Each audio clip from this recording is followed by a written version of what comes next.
Assalamualaikum warahmatullahi wabarakatuh. Berjumpa lagi bersama saya Vega Pura Yoga. Kali ini akan berdiskusi terkait dengan logika informatika pada bab tabel kebenaran. Jadi pertemuan sebelumnya kita berbicara terkait dengan operator logika. Maka pada pertemuan sekarang maka kita implementasikan pada suatu tabel kebenaran.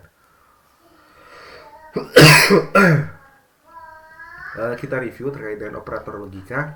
Pada proposisi majemuk kita akan menjumpai kata penghubung yang akan kita namakan itu operator logika. Jadi dalam suatu proposisi ada proposisi, maka di tengah-tengahnya harus ada operator logika untuk menghubungkan dua proposisi yang sebelumnya kita diskusikan bahwa dua proposisi merupakan proposisi majemuk.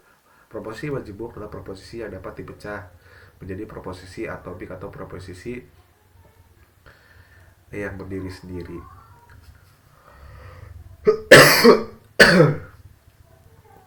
Pengertian operator logika, jadi masih ingat contoh proposisi majemuk ini, 5 adalah bilangan prima dan genap.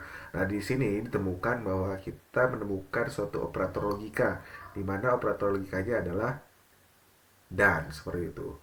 Kenapa? Karena ini proposisi majemuk, karena kita bisa pecah ini. 5 adalah bilangan prima, itu proposisi yang pertama. Yang kedua adalah 5 adalah bilangan genap, seperti itu. Nah, itu contoh dari proposisi.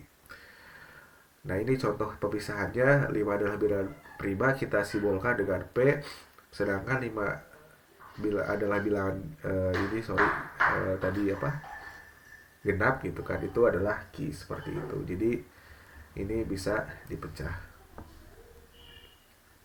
Nah, ini harusnya genap, walaupun kan prima 5 bukan bilangan genap tapi ganjil, tapi kita ambil dari kalimat sebelumnya bahwa kita pecah dari kalimat sebelumnya atau proses sebelumnya bahwa 5 adalah bilangan genap, seperti itu.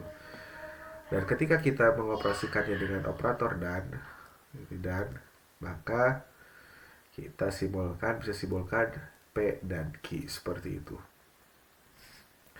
Operator logika yang sering digunakan nih ada 5 nih, ada negasi dan atau implikasi sampai dengan biimplikasi. Jadi ada 5 yang sering digunakan. Nah, ini latihannya kemarin, jadi diberikan proposisi sebagai berikut. Hari ini saya berangkat kuliah, hari ini saya ke bazar. Nyatakan simbol logika di bawah ini ke dalam proposisi. Nah, ini contoh kemarin.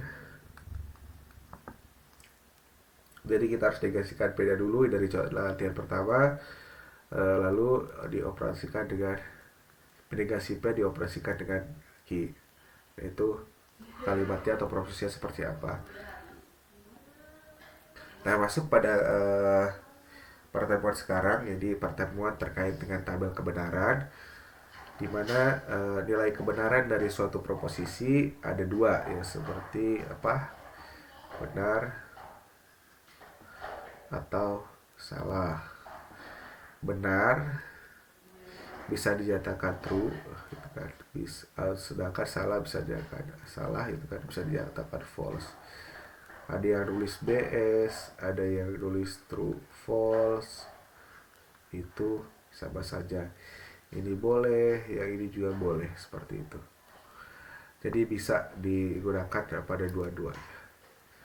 Teman-teman bisa memilih BS atau TF gitu, tapi tidak boleh campur-campur ya. Ketika B maka false, salahnya diganti false gitu kan, atau ini jadi TS, nggak boleh. Jadi ketika bahasa Indonesia ya BS, berarti ketika bahasa Inggris seperti true sama false begitu, tidak seperti ini.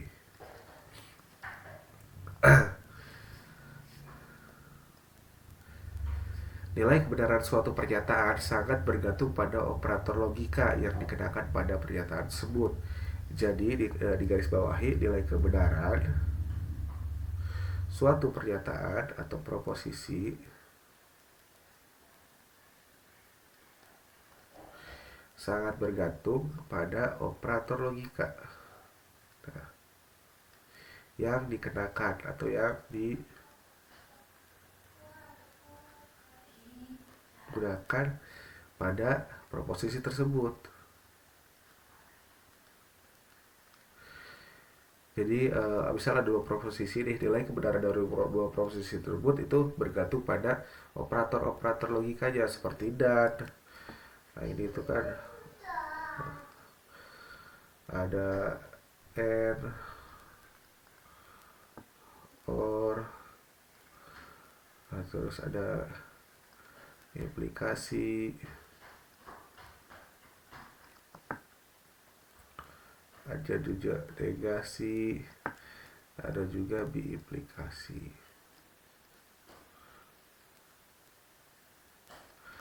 Nah ini mempengaruhi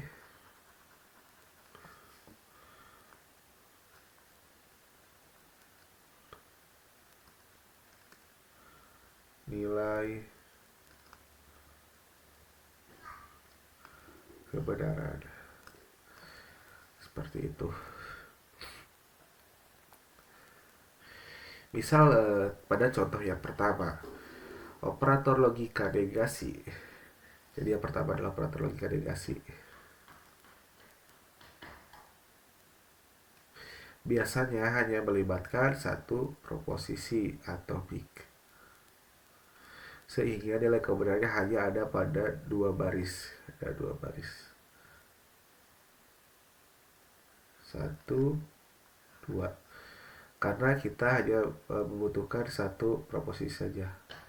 Misal di sini P. Maka negasi dari P itu kan pertama kita bisa punya nilai P. P itu nilainya true dan false gitu kan. Maka kita hanya bisa hanya membutuhkan dua baris saja. Ketika dinegasikan, maka hasilnya adalah negasi dari true adalah false, negasi dari false adalah true. Jadi negasi adalah kebalikannya atau ingkaran dari nilai sebenarnya. Nilai sebenarnya adalah nilai dari P itu. Ketika dinegasikan, maka ingkaran dari nilai sebenarnya itu atau nilai P itu. Seperti itu. Diberikan pernyataan saya lapar, saya haus, sehingga pernyataan Peci saya lapar dan haus, seperti itu. Dan itu contoh ya.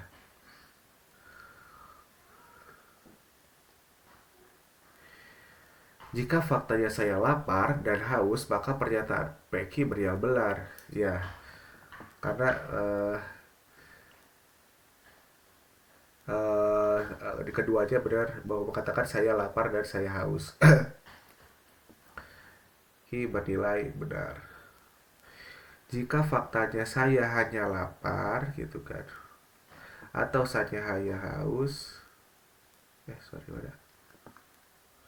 saya hanya haus gitu kan, bahkan saya tidak lapar dan haus, maka saya berbohong, sehingga P dan Q bernilai salah. Yang benar itu yang seperti apa? Yang lapar, saya lapar,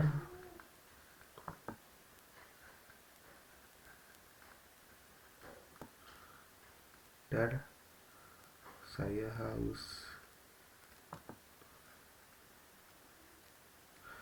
Ketika saya hanya lapar atau saya haus, itu berbohong, jadi tidak sesuai dengan faktanya gitu kan. Apalagi ketika saya tidak lapar, saya juga tidak haus, maka itu bernilai salah.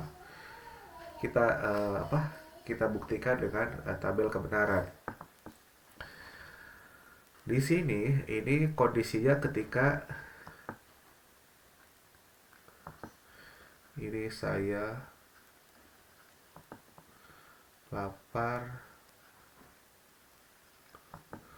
dan haus. Ini ketika saya lapar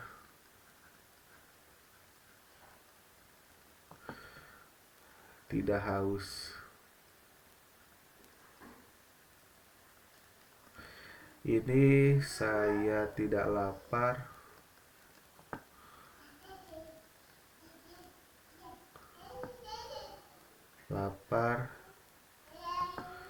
saya haus. Ini saya tidak lapar,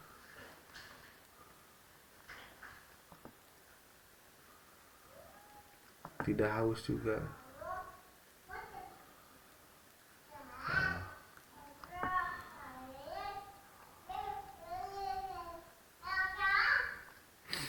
Nah, maka yang benar yaitu yang ini aja, karena yang sesuai dengan fakta adalah yang saya lapar dan saya haus. Kenapa ini tidak benar? Anggap saja ini adalah berbohong gitu kan. Dia mengingkari fakta yang terjadi gitu kan. Karena sebetulnya saya lapar dan saya haus, tapi dia bilangnya saya lapar tidak haus. Padahal dia saya lapar dan haus. Apalagi yang ini ngakunya tidak lapar juga tidak haus. Jadi yang bernilai benar adalah yang true dan true. Jadi ketika dioperasikan konjungsi, yang bernilai benar adalah ketika satu pernyataan dan bernilai benar, dan satu pernyataan lagi bernilai benar juga. Seperti benar itu ketika true, keduanya bernilai benar, atau true dan true, atau benar dan benar, seperti itu. Nah, ini masuk ke disjungsi. Tadi kan konjungsi operasi dan, disjungsi adalah operasi atau. Diberikan pernyataan, tamu dipersilahkan makan, itu pernyataan pertama atau proposition pertama. Yang kedua, tamu dipersilahkan minum. Sehingga pernyataan yang dioperasikan melalui disjungsi atau P or Q, tamu dipersilahkan makan atau minum. Di sini mana ya? Sorry. Nah, ini atau jika faktanya tamu makan sekaligus minum jika faktanya tamu makan sekaligus minum gitu kan, maka pernyataan Peggy bernilai benar. Karena kan kita bisa memilih nih. Memilih itu bisa minum aja, bisa makan aja, bahkan bisa dua-duanya. Maka nilainya benar. Ini benar. Jika faktanya tamu hanya makan atau tamu hanya minum, jadi milih ya, nah, juga bernilai benar. Misalnya tamu hanya makan saja, nggak minum, nggak apa-apa, ini benar. Karena tamu dipersilakan, karena tamu dipersilakan untuk memilih. Jika tamu tidak makan dan minum, maka pernyataan Peggy bernilai salah. Ini tidak makan, tidak minum. Maka pernyataan B bernilai salah, karena harusnya ya, paling tidak memilih satu aktivitas, mau makan atau minum. Karena dia tidak melakukan apapun, yang tidak makan atau minum, maka nilai salah. Nah, kita lihat di tabel kebenarannya. Ini ketika tamu makan dan minum. Jadi tamu makan juga minum, seperti itu. Ini ketika tamu makan dan minum. Ini tidak makan tapi minum. Ini tidak makan, ini tidak minum. Ini benar, ini benar, ini benar, ini salah. Jadi kita bisa simpulkan bahwa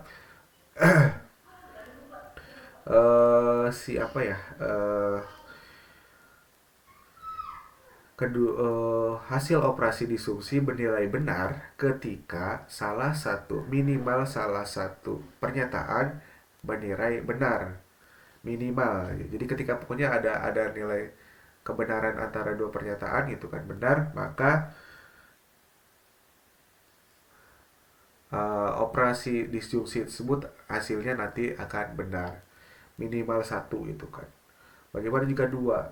Ya tentu benar, minimal satu saja sudah cukup membuat operasi disjungsi benar, apalagi dua nilai kebenaran gitu kan.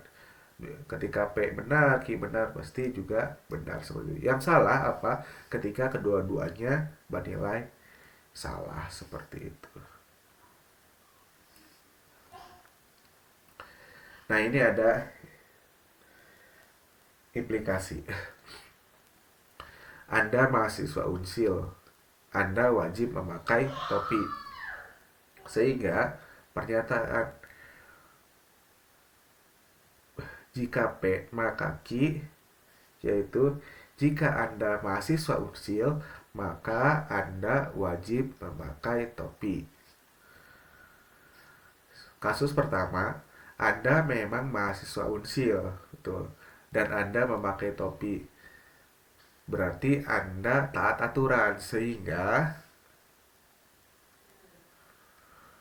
jika P maka P bernilai benar. Yang kedua, Anda mahasiswa Unsil tetapi tidak menggunakan topi, berarti Anda melanggar aturan atau Anda tidak nurut gitu. Sehingga pernyataan P dan Q bernilai salah. Karena apa? Karena dia tidak nurut itu. Tidak turut. Kasus 3 dan 4, faktanya Anda bukan mahasiswa Unsil nih. Berarti Anda boleh menggunakan topi atau tidak menggunakan topi, bebas gitu kan. Karena Anda bukan mahasiswa Unsil. Ketika mahasiswa Unsil wajib menggunakan topi dong. Tapi ketika Anda bukan mahasiswa Unsil, maka tidak perlu menggunakan topi. Sehingga pernyataan P, jika P maka P bernilai benar juga, seperti itu. Bernilai benar juga, seperti itu.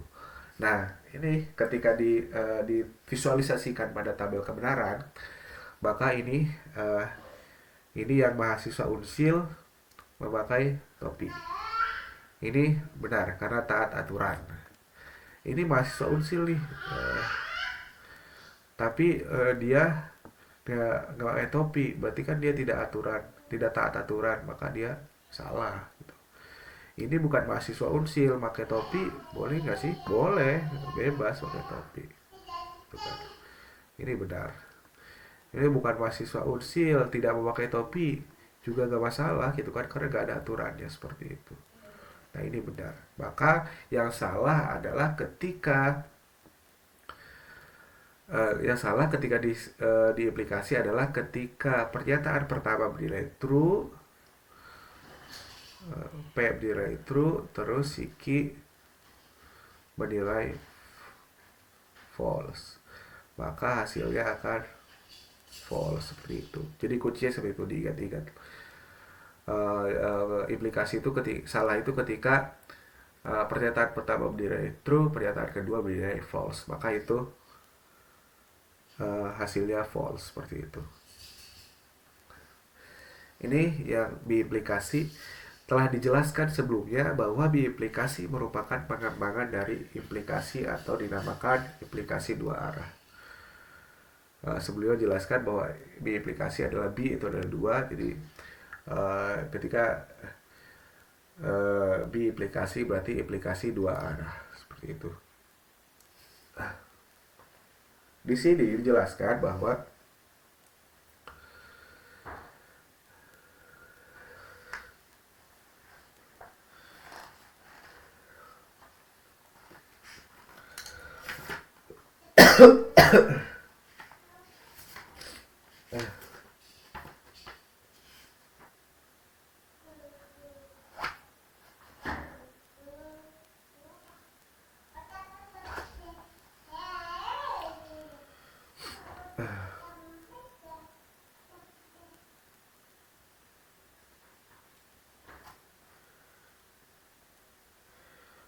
ini ada salah. Jadi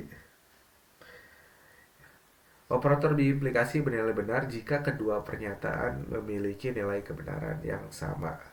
Operator biimplikasi bernilai benar jika kedua pernyataan memiliki nilai kebenaran yang sama. Nah, di sini ini saya salah input, jadi yang seharusnya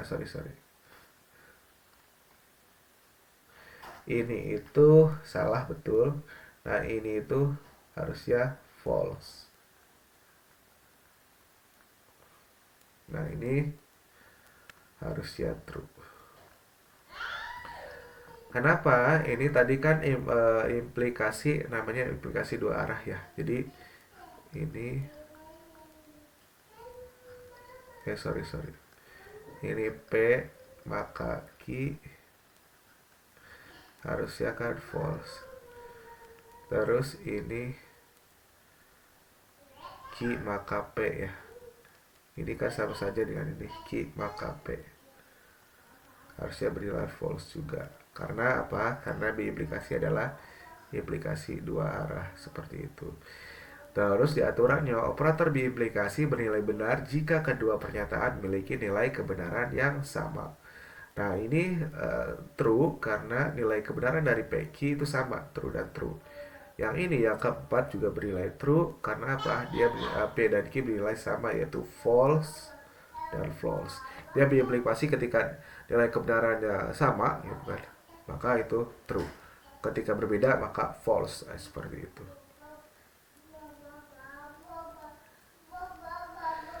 Akan ditentukan nilai kebenaran untuk ekspresi logika negasi P or Q. Maka kita membutuhkan satu kolom tambahan untuk menyimpan negasi P. Nah, seperti ini. Kita buat bagaimana sih cara membuat tabel kebenaran? Berapa baris yang perlu dibutuhkan ketika dua variabel, gitu kan. Ketika dua variabel, maka rumusnya adalah 2 pangkat variabelnya, atau 2 pangkat jumlah proposisinya. Di sini kan ada 2, ada P dan Q. Maka 1, 2, berarti 2 pangkat 2. Ada berapa baris? Ada 4 baris. Dengan formasi seperti apa? True sebanyak 2, gitu kan. Terus lalu false ya sebanyak 2, seperti itu. Lalu baru selang-seling. Bagaimana jika proposisi ada 3, misal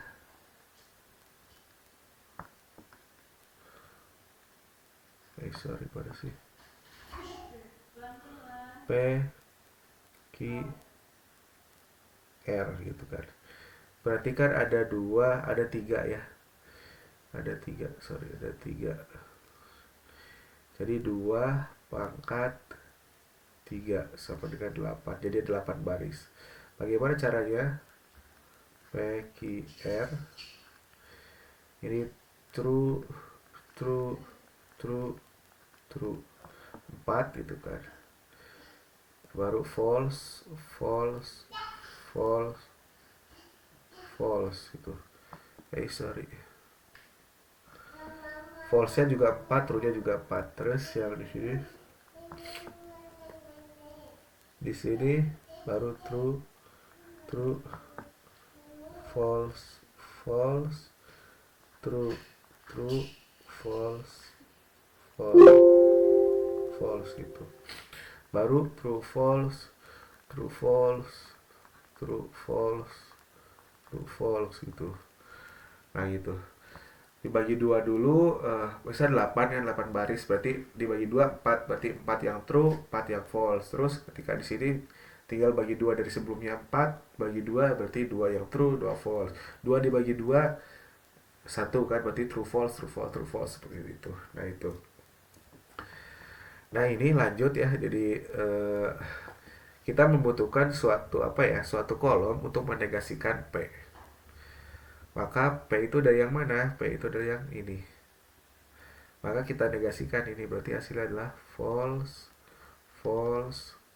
true, seperti itu. Akan ditentukan nilai kebenaran untuk ekspresi logika min P diaplikasikan dengan min Q. Maka kita membutuhkan suatu 2 kolom tambahan untuk menampung negasi P dan negasi Q. Nah, seperti ini. Jadi ini dan ini. Kita negasikan P-nya mana? Ini ya awalnya true jadi false, ya awalnya true jadi false jadi true, false jadi true, seperti itu. Terus yang Q bagaimana? ya tinggal negasikan saja. True jadi false, false jadi true, false jadi true jadi false, false jadi true, seperti itu. Ingat bahwa ketika diaplikasi nilai yang benar gitu kan, nilai yang sama akan bernilai benar.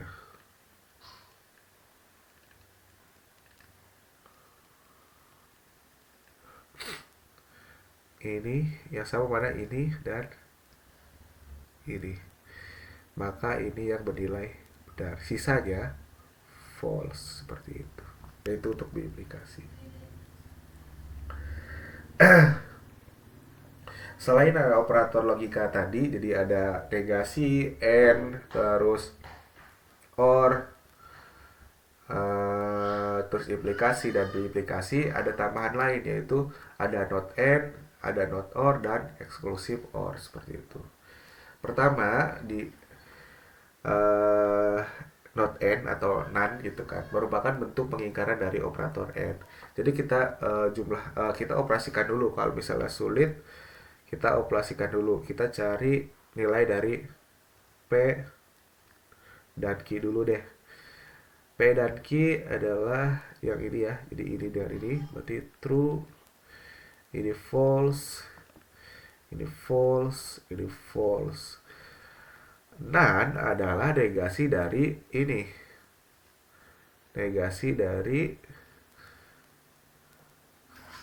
ini negasi dari si operasi P dan Q. Maka ini tidak true dinegasikan jadi false, false juga true, false dinegasikan jadi true, false dinegasikan jadi true. Nah, itu seperti itu operasi none seperti itu.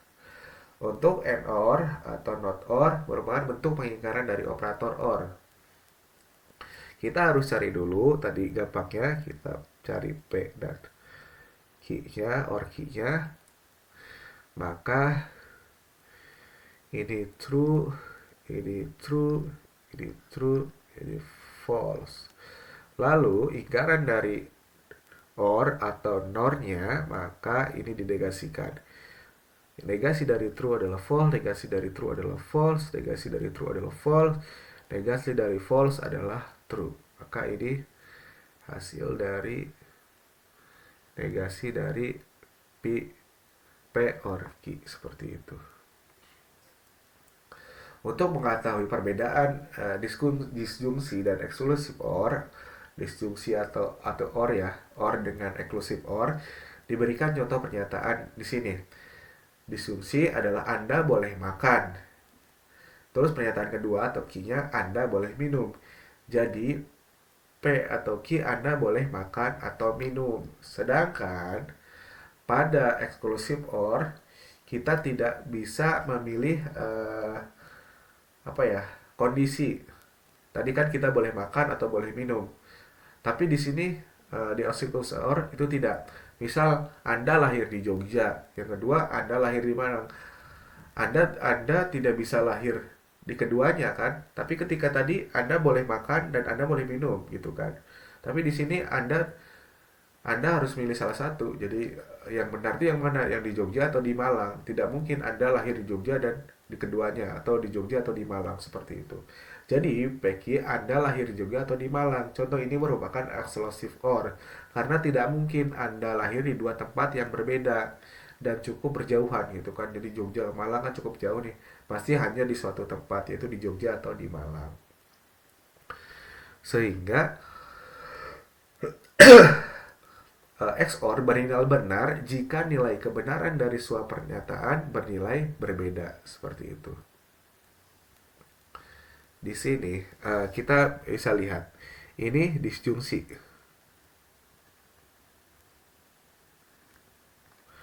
Ini XOR.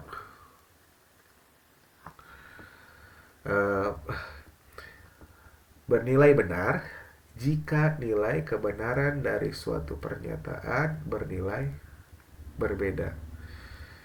Ini sama ya, maka hasilnya salah. Ini berbeda, hasilnya betul. Ini berbeda maka hasilnya betul. Ini sama maka hasilnya salah, seperti itu. Berbeda dengan disjungsi atau or biasa. Ketika or biasa itu pokoknya ketika minimal ada satu yang benar maka dia benar. Benar, ini dua benar berarti benar. Terus satu benar berarti benar. Satu benar benar. Ketika salah dia salah. Jadi ada perbedaan di baris pertama saja.